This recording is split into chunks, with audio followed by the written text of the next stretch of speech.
Por iglesia podemos entender el grupo de personas o asamblea que se reúnen para vivir juntos una misma fe.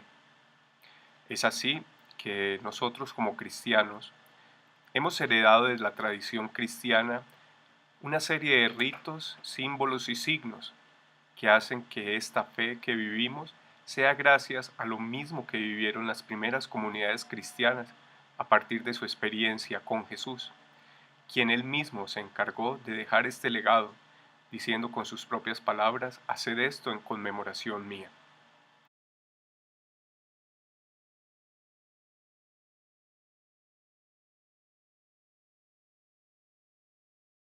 Después de nuestra introducción sobre qué es iglesia, vamos a continuar ahora con un recorrido en nuestro curso de eclesiología, partiendo del tema ¿quién fundó la iglesia?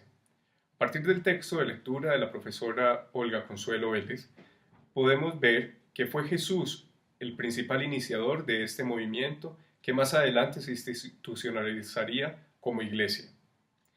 Vemos que los cuatro evangelios nos presentan a Jesús desde la perspectiva como la ven sus discípulos y los primeros cristianos.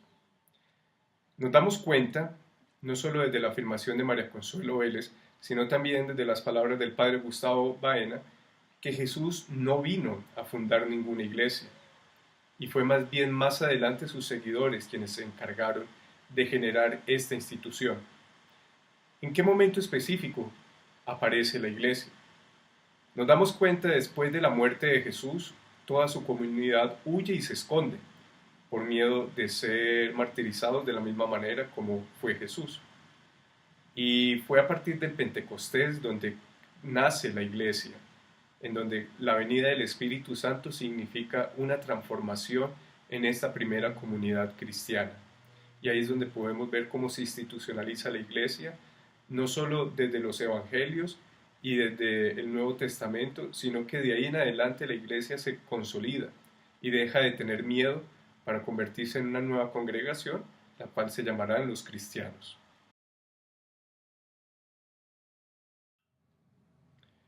En un segundo momento dentro de nuestra clase de eclesiología, comenzamos a trabajar lo que son los modelos empíricos de la iglesia. En esta unidad trabajamos autores como Dawes y también autores como Alegre, Jiménez, González Faust y Rambla. Con el primer autor, con Dawes, trabajamos 5 modelos de iglesia.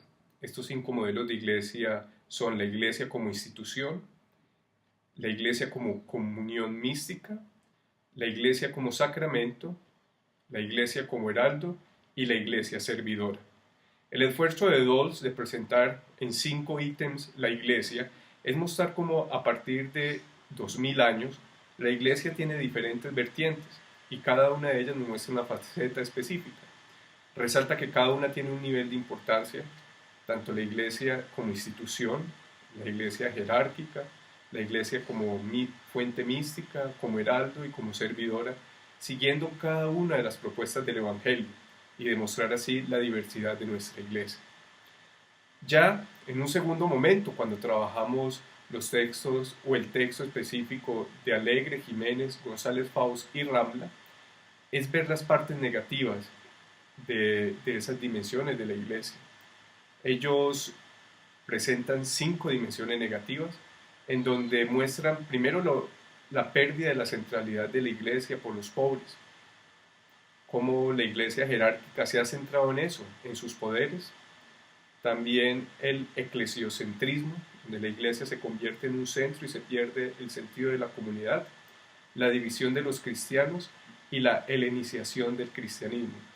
En este trabajo estos autores se dedican a mostrar esa parte negativa, lo cual ha llevado a que la iglesia pierda ese sentido y esa misión a la cual ha sido llamada por el mismo Cristo, de generar iglesia y de generar lazos en la construcción del reino de Dios en la tierra.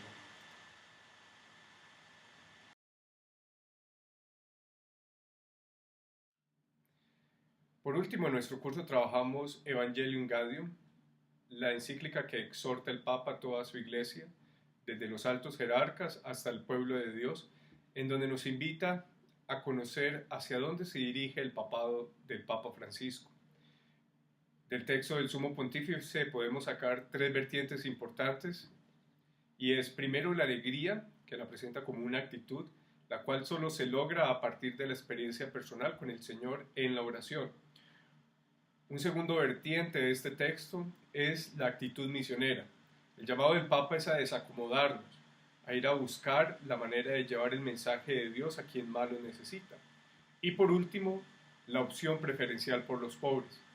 El Papa es claro al reconocer que los pobres son los benefactores que están presentes desde el Evangelio, y en ese sentido no solo son los pobres materiales, sino también los pobres espirituales, a quienes tenemos que entregarle ese mensaje, esa buena nueva, con una actitud de alegría, siendo multiplicadores en esta nueva generación.